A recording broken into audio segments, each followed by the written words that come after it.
and welcome to The Point. It is Wednesday, July 21st, 2021. Thank you to those of you joining us on the GBN, Grenada Broadcasting Network's Facebook page, the Grenada Broadcasting Network's YouTube channel, the website www.gbn.gd, GBN TV channel 7, 11 and 20. Good morning to the listeners of Classic 105.5, 105.9, and all the viewers and listeners joining us on Party Grenada and Go to Facebook pages. This morning, my guest is no stranger to The Point. Minister of Health Honorable Nicholas Steele is joining us virtually once again. Good morning, Minister. How are you doing, sir? Good morning, Blossom, and good morning to all of your viewers and listeners out there. Appreciate it. Let's get right into it. Vaccine, COVID-19, of course, that will be the primary discussion this morning. And let's start with COVID-19 update. Yesterday at Post-Cab, you announced that Grenada currently has 2 active cases. What information can you give us about those 2 individuals? Were they imported, or what information you have? Well, Blossom, interestingly enough, we are no longer at 2, we're at 3 active cases now. Overnight, we did pick up another individual. All 3 individuals are in quarantine. The most recent positive case is in quarantine in Carriacou, came in on a yacht via St. Martin and Martinique. The individual and the boat is in quarantine and under observation, waiting for clearance or any further updates from them. The other 2 previously had flown in from the U.S. And are in one of the approved quarantine facilities. There's this notion what should I call it, a conversation that every time there's action taking place, government announces positive COVID-19 cases. And this raised its head following weeks of what the police calls juve-like activities. And now as we get into what would have been Spice Mass season, there have been conversations that sooner or later they'll start to announce that we have 1 and 2 and 5 cases. How would you respond to that conversation being had in the public? Social media, I should say. Apart from people being cynical, people need to recognize, as I also announced yesterday, we have over 600 persons in quarantine. So holiday season or holiday periods, we usually see a surge in activities from people, but we also see a significant increase in visitors, which would coincide in increased probabilities of getting a positive case. And also, we're seeing globally. Persons who have that conspiracy theory, it would mean that the government of Grenada is also influencing all of the major media who are reporting increases in cases because of the Delta variant, and the countries that are seeing an increase in cases because of the Delta variant, and ignoring the reality that there is an increase in cases and as such an increase in risk because there is a new variant out there that's spreading like wildfire. I think people just need to concentrate on the facts and stop looking for some sort of conspiracy theory. COVID-19 is still with us. There is an increase in hospitalizations worldwide. There is a variant that's out there. We are seeing increased persons coming into Grenada because it is our August period where persons traditionally come back. We have SG opening up as well, but they're opening up to fully vaccinated persons to protect us as best as possible. So what they're seeing as a conspiracy theory is actually, it's a reality. It is bound to happen. This takes me to another issue that was raised yesterday. In Postcab yesterday, you announced that a lot of the activities, juve-like activities that we've seen, have not sought permission. But some of these promoters, business owners saying, yes, they had the permission. So I'm wondering why there's, 2 sides of the story? Permission or permission? There are 2 things. The type of activities that we are seeing on the weekends, early morning, juve-type activities have not been given permission at all, and that can be confirmed with Chief Medical Officer as well as with Commissioner of Police. What we do see people doing in some instances is asking for permission for one type of activity, but when it actually occurs, it's something totally different from what they asked permission for, and that in itself too is against the regulations. How are we cracking down on those instances, asking for permission for A, but really B and C taking place? Well, individuals will be fined because you have permission if you do for a specific type of activity. If you blatantly and almost premeditated plan something different, then yes, the law and law enforcement will take issue with it. All right. I want to talk now about the Delta variant. Do we have a suspected or a confirmed case of the Delta variant in Grenada? And the issue as well has garnered more interest because one of our neighboring countries, I believe it was Trinidad, identified that they had the Delta variant. How are we safeguarding ourselves against it? And what information, a matter of fact, what makes it so concerning to health officials worldwide, the Delta variant? No, we don't have confirmation as yet. The 3 active cases, we are awaiting the sequencing from CARFA, which takes a couple of weeks, just about. The previous active case, we received the sequencing information late last week, which confirmed that it was an alpha variant, which is a UK variant. These 3 are still pending. We treat all until we get confirmation. We treat all as the most deadly variant until we are confirmed otherwise. So we err on the side of caution. The Delta variant is significantly more transmissible, and it is resulting in a significant increase in hospitalizations throughout the United States, the UK, Europe, just about worldwide. So it is in our Caribbean countries. It is just a matter of time before one of the positive cases who are in quarantine show up with the Delta variant.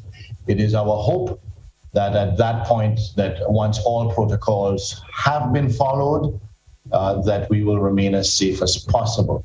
But our chances of a community spread resulting from somebody with the Delta variant are extremely high.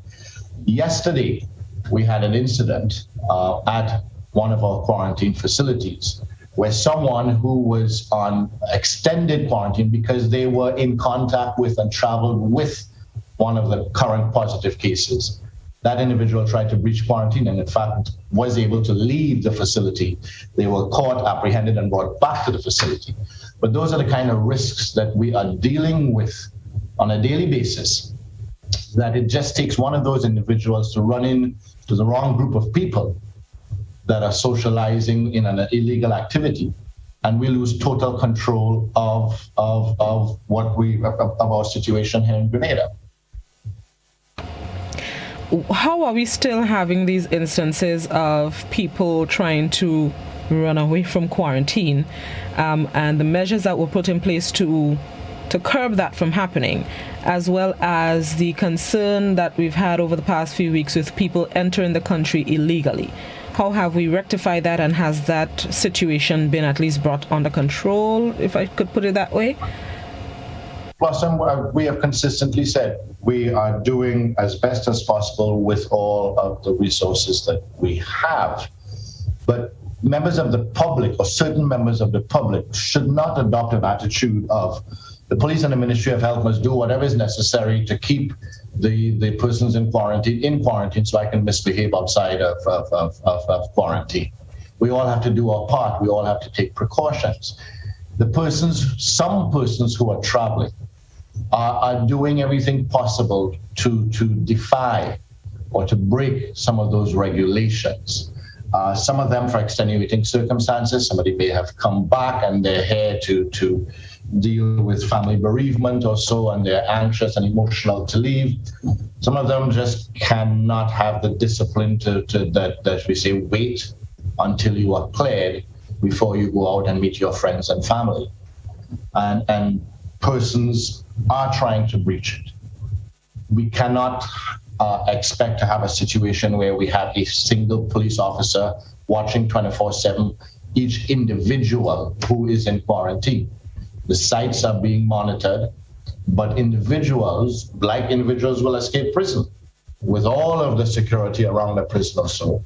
Individuals, humans who will try all sorts of things. Sometimes they do get through. So we keep plugging the holes as best as possible. But it is not, and we have never said that it is a foolproof system. And we have consistently said that it is a net that's at our borders to protect us as best as possible. And our borders are porous, and people also will try to enter our borders illegally. And in doing so, they will be putting us at risk. And we have no guarantee that they won't be trying to attend one of these weekend activities or so. So I urge everyone to take into consideration when they are, if they are considering, or while they might be participating in one of the illegal jab gatherings that we're seeing all over the country. Do they know for sure that one person or two people there haven't breached quarantine or entered the country illegally, or been in close contact with someone who has, and is now facilitating the spread of COVID-19 with them? And as far as they're concerned, all they're doing is being defiant and expressing their culture and playing jab, not recognizing that what they're actually doing is going into a gathering where somebody could be positive and where there's no contact tracing, there's no note of who was there. There's no record of of the names of persons or how we would get in touch with the people if we did find one person to be positive in that group, because they're not keeping records of everybody who's there carrying out this illegal activity. So it leaves us in a position where it's impossible for us to do any contact tracing or to try and control it. And that is what we keep saying. That is why these types of activities are so risky. Speaking of these activities, a question that I was going to ask, but I'll ask it now because it's on YouTube. Is the government considering tightening the curfew hours or other regulations, getting closer into what would have been the carnival season? At this point in time, no. But I leave that up to law enforcement. The Commissioner, Minister of National Security need to constantly assess the situation and make adjustments accordingly. Vaccine, what's the latest with the vaccine updates? One, any new brands that we're expecting, or more AstraZeneca? And secondly, how has the campaign been in getting people to turn out and get the jabs? But we are expecting other brands. We have been in discussions, as I said yesterday, with the U.S. government. The U.S. government has made public statements that they will be making available certain vaccines to CARICOM. And that discussion and delivery is imminent as far as I'm aware. But we await anxiously the announcements. And as I have said consistently, I do not count vaccines available until they're actually on island. And then we also do have other governments that are assisting in making vaccines available to CARICOM. These are governments that we have been knocking on the doors for quite some time, but they're now in a position to make vaccines available to us. And we also have been in constant contact with the manufacturers of vaccines to get allocation as soon as they have available allocation. Up to date, in most cases, the allocation has already been committed to many of the first world nations. And the turnout, how has that, if it has improved? Turnout is still slow compared to other islands. Regrettably and unfortunately, we see the islands where there is community spread and people are dying. It is only then that people take the advice seriously and come out to get vaccinated.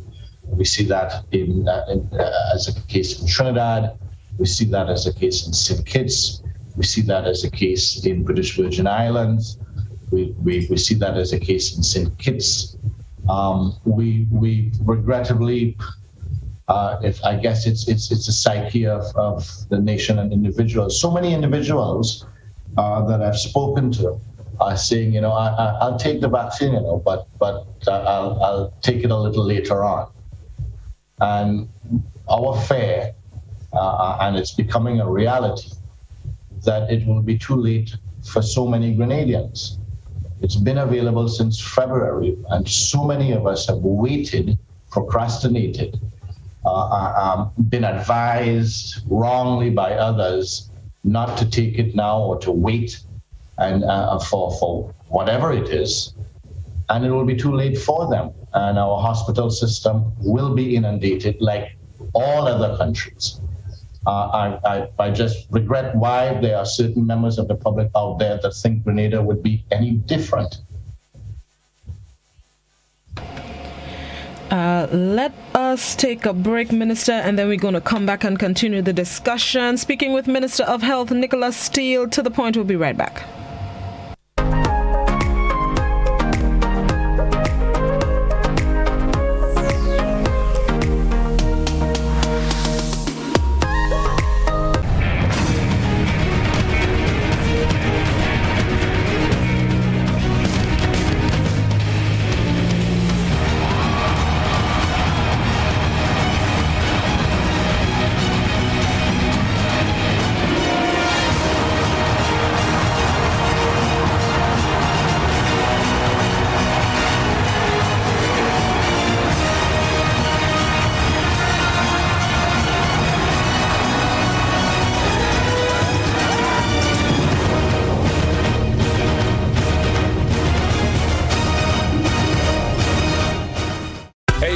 You're invited to tune in to Grenada Music to the World program, hosted by Eugene Gittens on Saturday mornings from 10 a.m. to 12 noon on Classic Radio 105.5, 105.9, Hot FM 98.5, 98.7, GBN TV, and all their social media platforms. The only totally local music program in Grenada, representing all genres of music. So it's Green's Music to the World on Saturday mornings from 10 a.m. to 12 noon on GBN with the music icon himself, Mr. Eugene Gittens. See you then.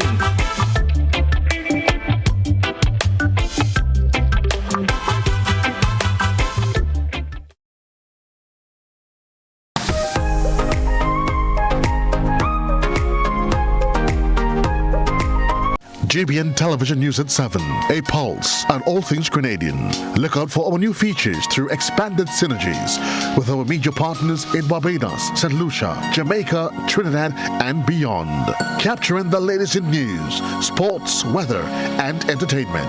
Credible, informative. Thank you for making us number one. News at 7, live, Monday to Friday on GBN Television, Channel 7 and 11. K105.5 and 105.9, Hot 98.5 and 98.7, GBN Television Facebook page and YouTube channel, and www.gbn.gd.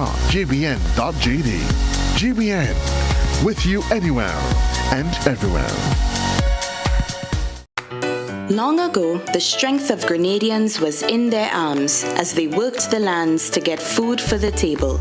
Nowadays, most Grenadians' plate is packed with lots of starch and meat, little or no vegetables, plenty fried foods, and they wash that down with something sweet while sitting in front of screen.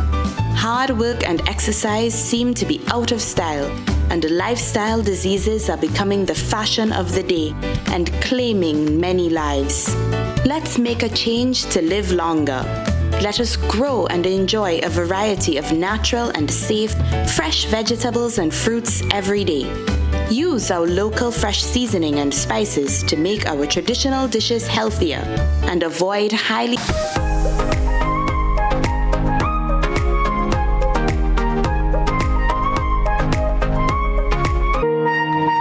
Welcome back to the Point, speaking with Minister of Health, the Honorable Nicholas Steele. It is at this point in the program we're going to open the lines for our viewers and listeners who may have comments, questions, queries, concerns. Now is your chance to do so. The landline number is 435-2041. The WhatsApp number is also 435-2041. Please, only written messages on WhatsApp, and you can post your comments, questions, queries, concerns on the Facebook page and YouTube channel. Let's go to our first caller. Good morning, caller. Hello, good morning. And Morning to Minister Steele. I just want to, I want to applaud the minister and the health team, even the Royal Grenada Police Force, because I know they are out there looking at our borders and providing safety for our people, even the volunteers who look at the beaches and so forth. We are some real good Grenadian people. But at the same time, we have some people that is sort of irresponsible and lack a little discipline. Well, you know how it is in a society.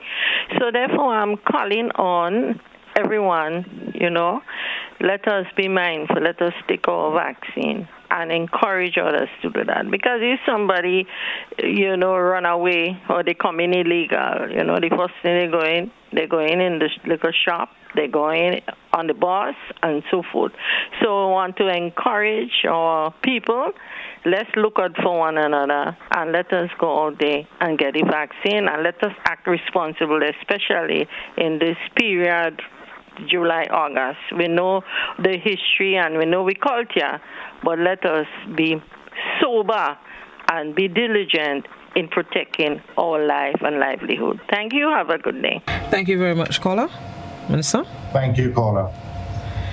All right, there's a question on the YouTube. Somebody says, the report by the CDC on the Johnson & Johnson vaccine is that it is causing the Guillain-Barré syndrome in men 50 years old. Is there any plan to give that vaccine in Grenada? At this point in time, we do not have access to Johnson & Johnson. So there are no immediate plans. But I encourage that caller or that YouTube follower to also look at the reports of COVID-19. You're spending time on a vaccine, very rare cases, when 99% of the hospitalizations for COVID-19 are unvaccinated people, when millions have died from COVID-19. Are you equally concerned about death from COVID-19?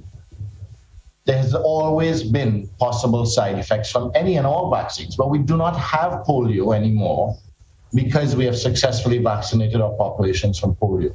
We do not have measles anymore because we have successfully vaccinated our populations from measles. All of the other diseases we do not have. Vaccines work.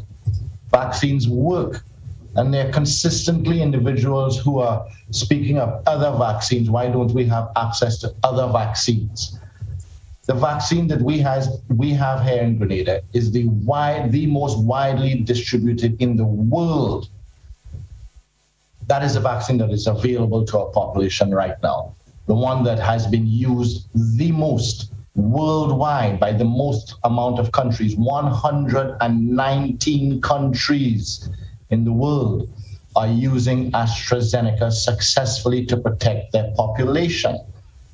We need to really bring common sense and reason into our fears and our emotions here. A question on Facebook. Can the minister clarify which legislation guides the management of the current state of emergency? There is seemingly confusion among stakeholders about whether this is the Emergency Powers Act or the Public Health Act. Both regulations are used at this point in time, the Emergency Powers Act as well as the Public Health Regulations. Okay, all right, let me see. Phone line. Yes, back to the phone lines. Good morning, caller. Good morning, caller. Yes, good morning, Citizen Welsh. Can your guest hear me? I'd like to confirm. Can Mr. Steele hear me? Can you hear Minister Steele?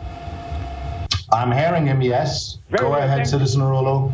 Yes, good morning, greetings. I have 4 of them to throw at you this morning, but I'll be brief and concise as usual. 1, Citizen Steele, as far as UNESCO is established through the Global Alliance, the price of the vaccine, the tests, they call the rapid tests or antigen tests, ranges from $2.55 US to $4.20 US, which is equivalent to $6.90 in our money to $11.40. Why is it here in Grenada that test is being done ranging between 150 EC to 350? Is it because the government is colluding with the private sector to quote-unquote profit here on the poor population during a pandemic? Number 2, Citizen Steel. I took the vaccine based on my own informed consent pretty early in the game. But I'd like to find out and verify that my body is adequately equipped with the immune response to fight off the virus just in case.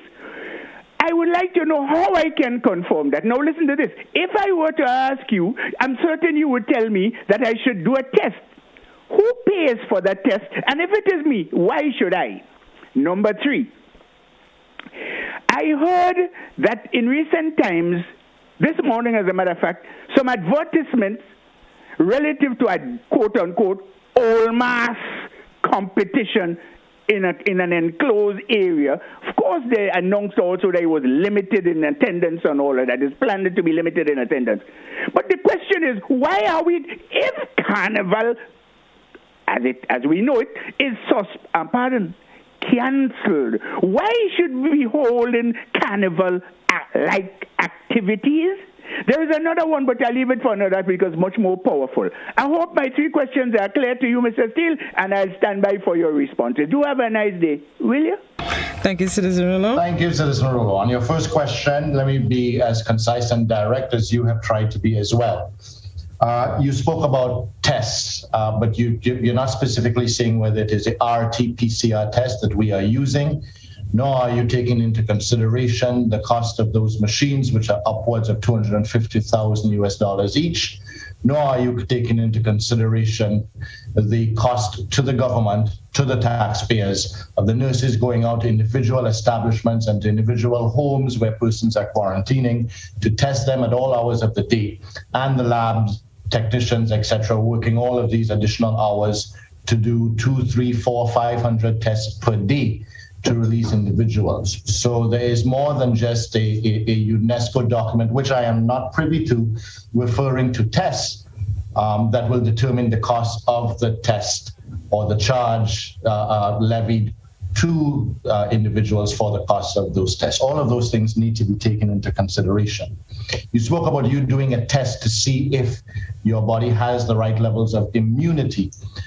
What you are referring to is for you to take a test for your own personal gratification, to understand whether you do have the right levels of antibodies. That, as I said, if you want to take a test for your own personal gratification, by all reason, it should be at your own personal expense as well.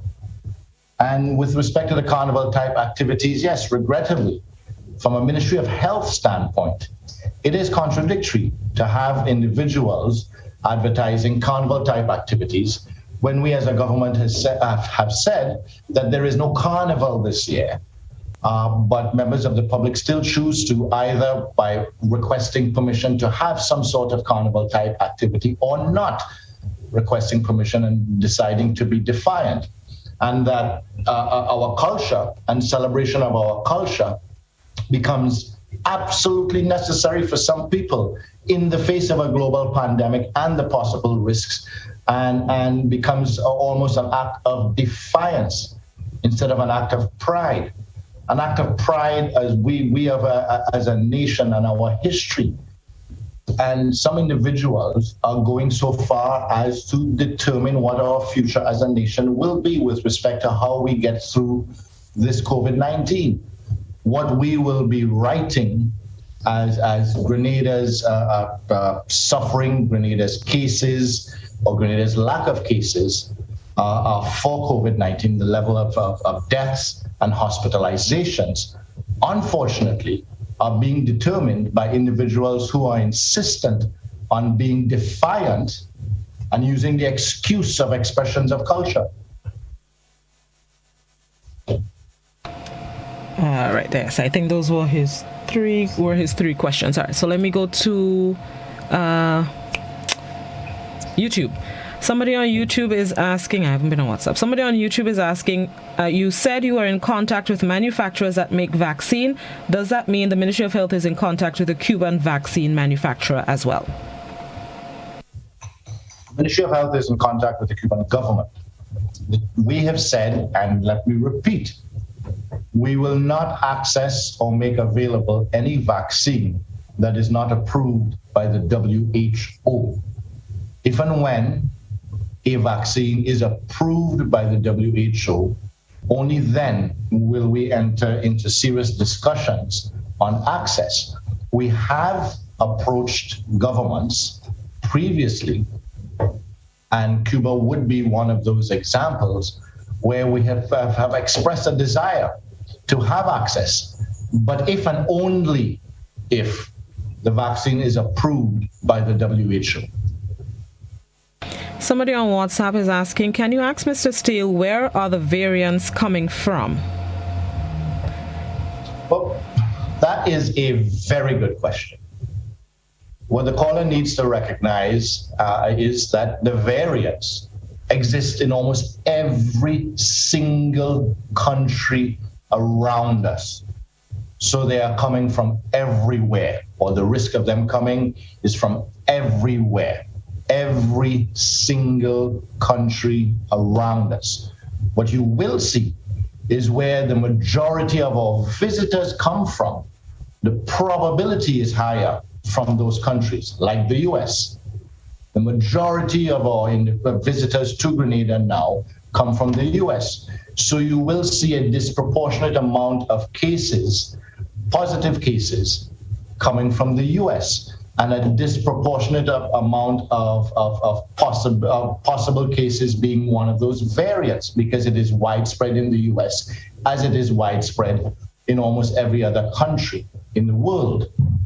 So those variants can and will come from any country. It is not, we are no longer in a position globally to say one country is of a higher risk than others with respect to this Delta variant. The last time we were in such a position was when the variant first showed up, and that is when Grenada had put restrictions on individuals with a travel history from Brazil and India. But at this point in time, it is not possible to do that. Let me go to the landlines. Good morning, caller. Greetings, my dear Blossy. How are you? I'm good. How you do? Hey, how lucky so, girl? I'm in this week. 2 days in a row? 2 days in a row. And I'm happy because I think that's the first time I'm calling when our Honorable dear Health Minister still is around. I think this is the first time. But I'll make it short because I don't want to get into them kind of conversation too deep. But it's interesting with the response that the minister gave to the first, I think, but I rule this, the first caller. In particular, how we try to factor, how the cost for the test comes about. And one particular point that touched me, he can explain better. I will put in a question. Is there a particular special designated team, especially in terms of nurses, put together particularly for giving vaccine going around the country? In other words, are nurses or doctors whosoever giving vaccine, or let's say doing the test, are they getting overtime money for doing that? It's not the regular nurses who are being used. How come there could be a charge for that? I don't really understand that factor. So I want to know if we have specially contracted medical persons for giving tests, such as we have the traffic warden, such as we have imanis, special people, retirees come back. Isn't the regular person who get the regular consolidated phone salary? Are we going to employ, are we profiteering, are we exploiting, corrupting? We glad for the virus to employ people because we don't have money to pay the regular people? It's not this, I find this kind of, for me, let him explain, because I really don't understand how he factored the cost of transportation and nurses to get the vaccine.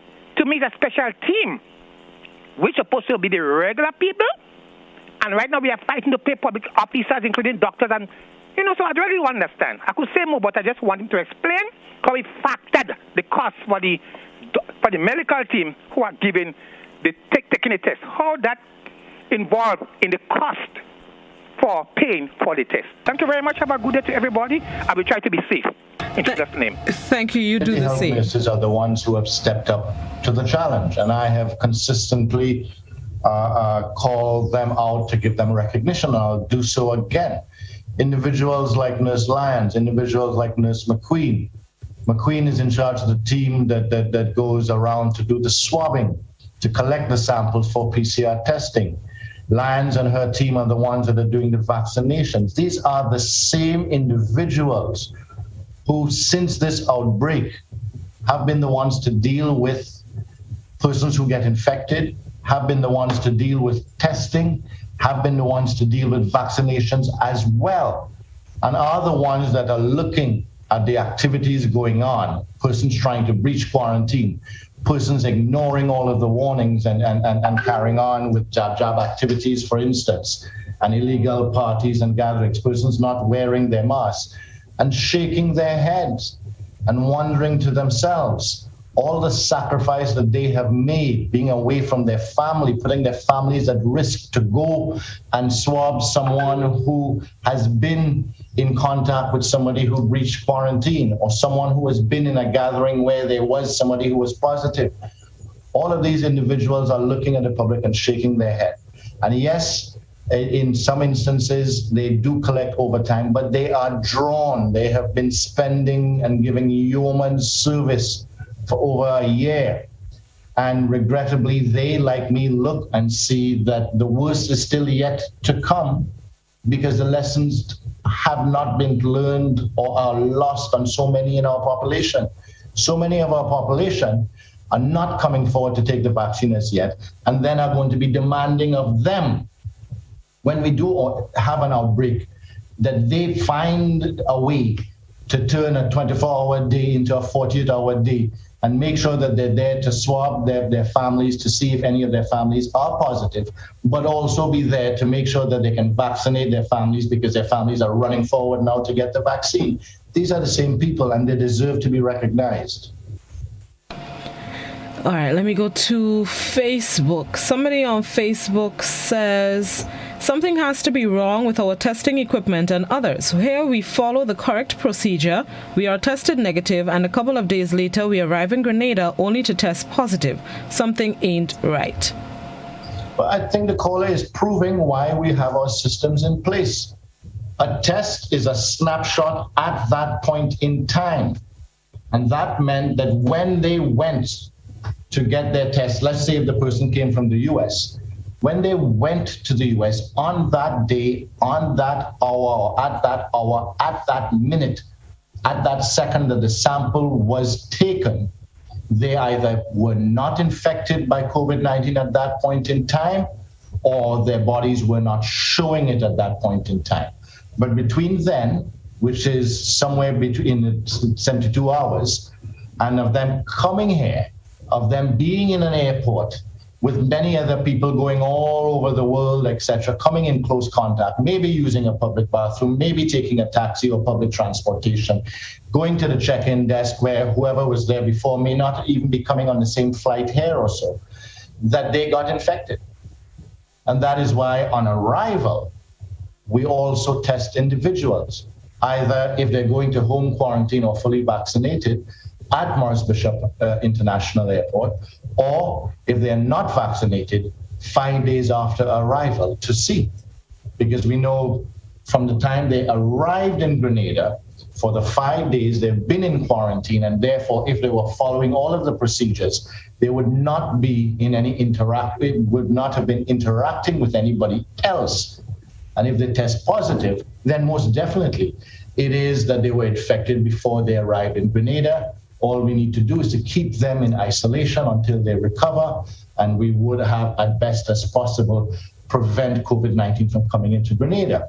However, we need to recognize that on arrival at MBIA, they will be interacting with individuals, Grenadians at MBIA, other passengers, our staff that is there, our team that's there to do the screening, port health screening, immigration officers, customs officers, taxi drivers, which is why it is essential that all of these people working at MBIA and at our quarantine sites are fully vaccinated as well. Let's go back to the landline. Good morning, caller. Hello, good morning. Rastaman, how are you? I'm good. Morning, Mr. Steele. Morning, Mr. Steele. Morning, caller. Morning. Right, thank you. Mr. Steele, I have two questions to ask you. Why you have to do, if you're going to do a surgery, you have to do a PCR test the first time you go to do the surgery. It costs you $205. And if you didn't get, you have to go and do a next one or whatsoever, you have to go and do a test in the hospital.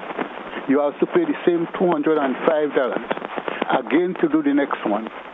And then, are the vaccine that was on trial, are the vaccine finished, are you still anti? The one they had on trial, and then it was what you call trying for human being.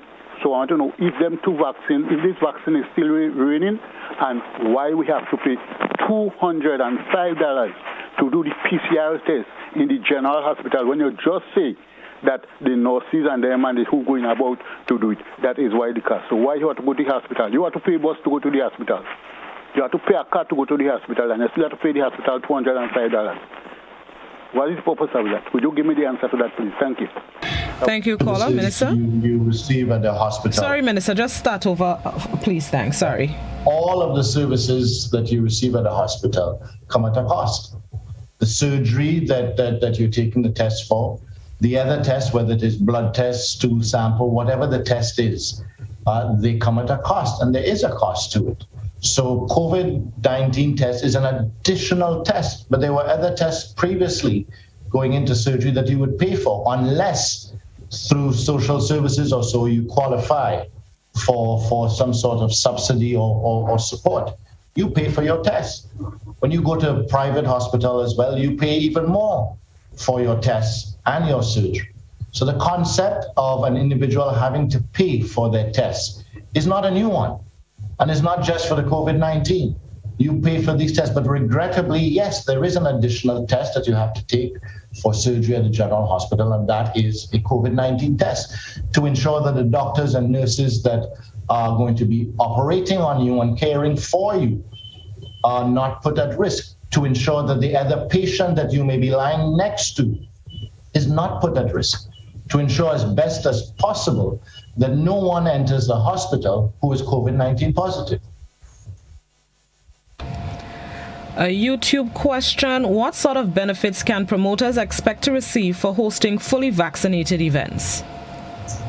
Sorry, repeat that. What sort of benefits can promoters expect to receive for hosting fully vaccinated events? Well, I have said, and let me say it again, anyone who wants to have a fully vaccinated event, they will be restricted in numbers based on fire and health safety. So the maximum capacity in the building or the maximum capacity in the area that they are having their fully vaccinated event. So, i.e., back to post-COVID, pre-COVID numbers.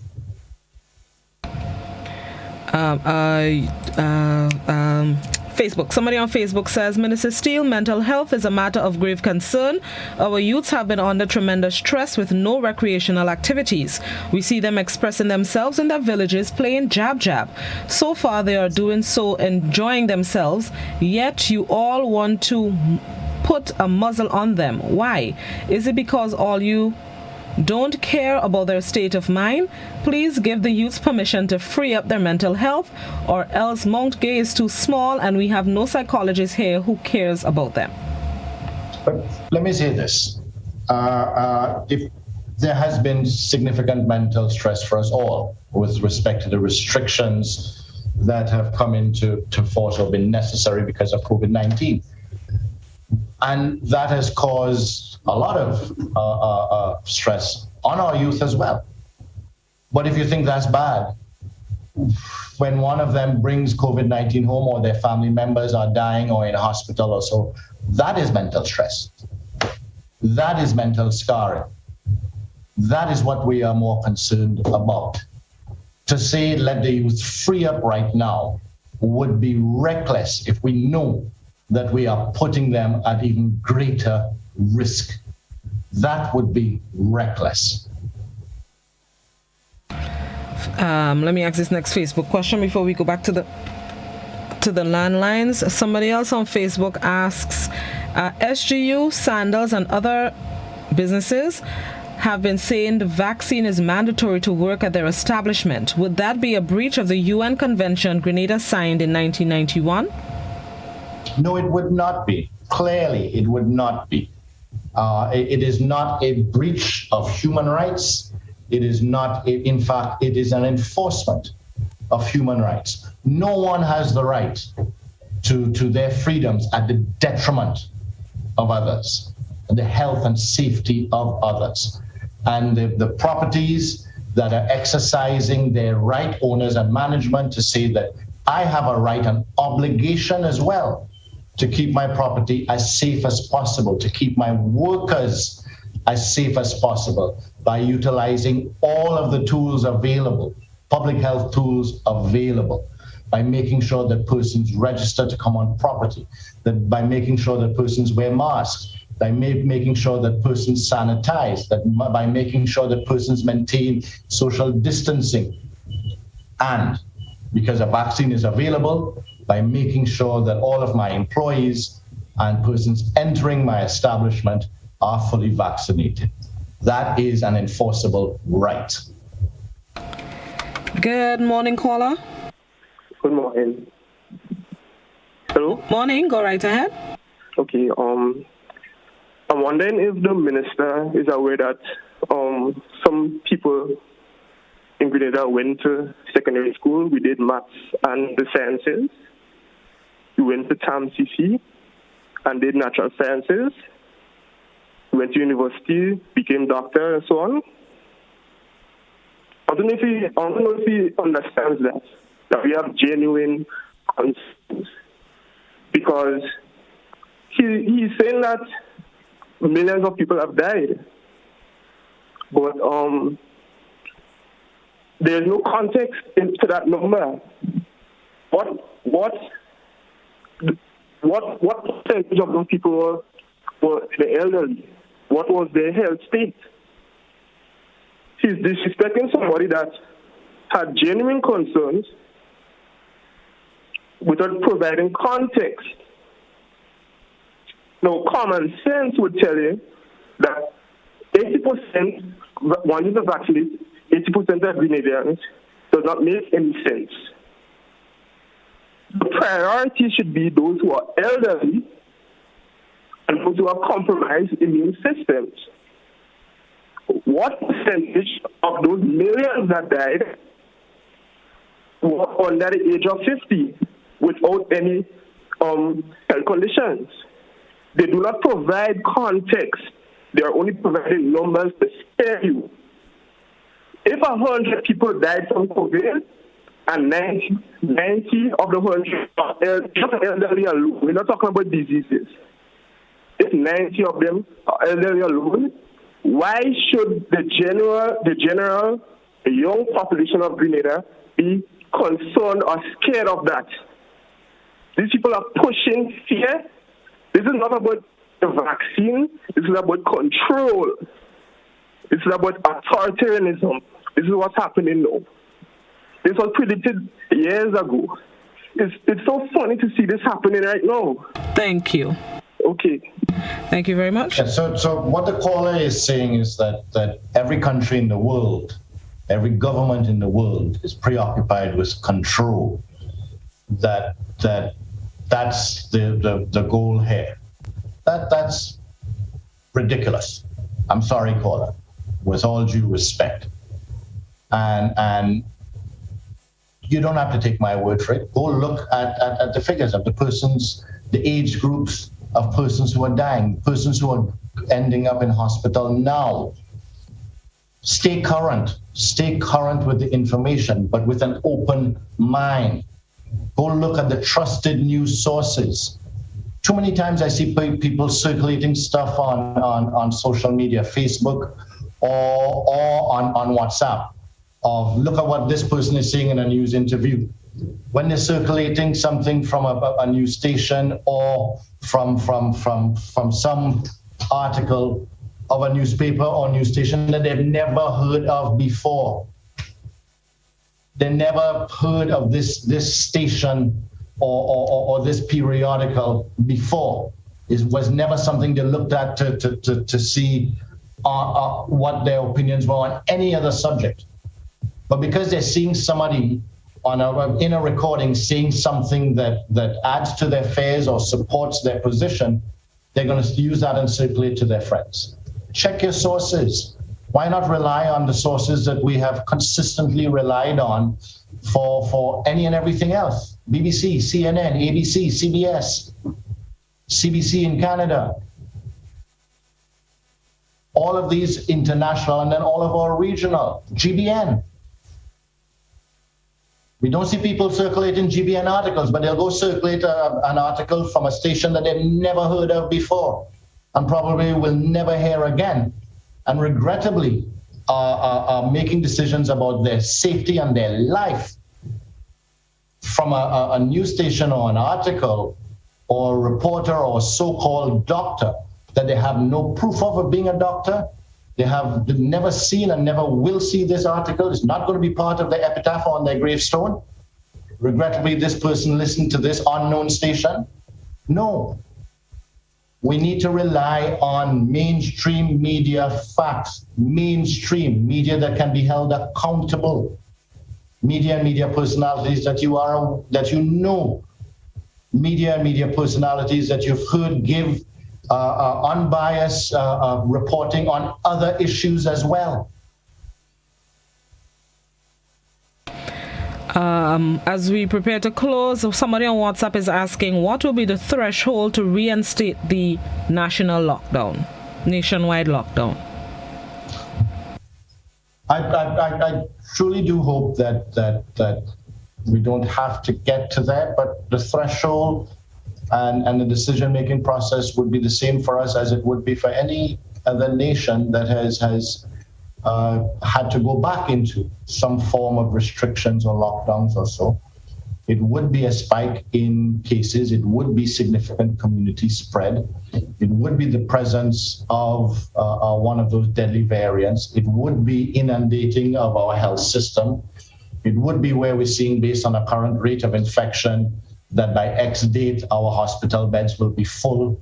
By Y date, there will be, that high level of community spread or deaths in our society. Those are the facts or information that would be taken into consideration by us, like they are taken into consideration by countries far away, like Australia, like New Zealand, like France, like Trinidad, like St. Kitts, like British Virgin Island, and like some of the U.S. states that may be contemplating that as well. We see now U.S. states contemplating bringing back public use of masks, etc., and other things. So it's the same for all.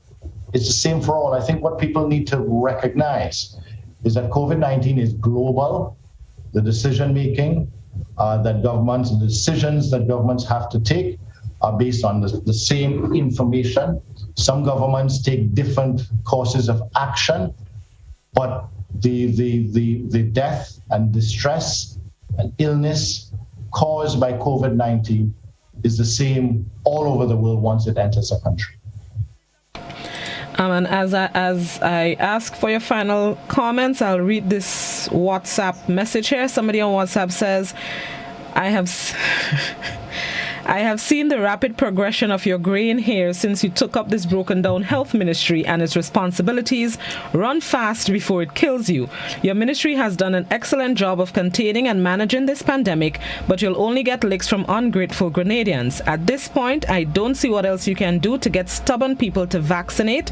Let's get back to normal and let the chips fall where they may. So you can use your closing comments to maybe respond to. I just found it. I am part of a responsible government, and we will not give up on our people. Yes, I have gotten grayer. Yes, it has taken a toll, a significant toll. And yes, I wish that we didn't have to deal with this. and that we can put this, I look forward to us being able to put this behind us. But regrettably, between now and then, more and more so because of the actions of a significant number of our population, the actions and inactions, the inaction of individuals not to take the vaccine, and the reckless action of individuals insisting on being defiant and having public gatherings is going to mean between now and putting COVID behind us, we are going to have a significant number of Grenadians infected with COVID-19. And regrettably, if a significant number of Grenadians are infected with COVID-19, then a significant number of Grenadians will die. Minister Steele, I want to ask this question. I know that I said that was the last one, but this was raised yesterday on To The Point, so I guess this will be a good way to respond. Somebody on WhatsApp is asking, why are Sandals visitors heading directly to Sandals without having their PCR test at the airport? And I guess I would add to it as well, why they're not being quarantined at government facilities like everybody else. Persons who go to government facilities are not tested at the airport. Persons who go into home quarantine or persons who are on a 48-hour quarantine because they're fully vaccinated are tested at the airport. But all other persons go to their facility, whether it is a Radisson, whether it is one of the smaller hotels or Sandals, and are tested on day 5. So there's no special treatment there. Okay. Thank you very much, Minister. Always appreciate when you can come onto the program and shed some light and answer some questions. Enjoy the rest of your Wednesday, and like the WhatsApper says, don't let it kill you. Run fast before it kills you. Thank you, Blossom. Stay safe, and may God continue to bless us all. And I do hope that, please, help me to encourage individuals to come forward and take the vaccine. Help me to encourage individuals to stop the reckless behavior. There will be a time when we will celebrate.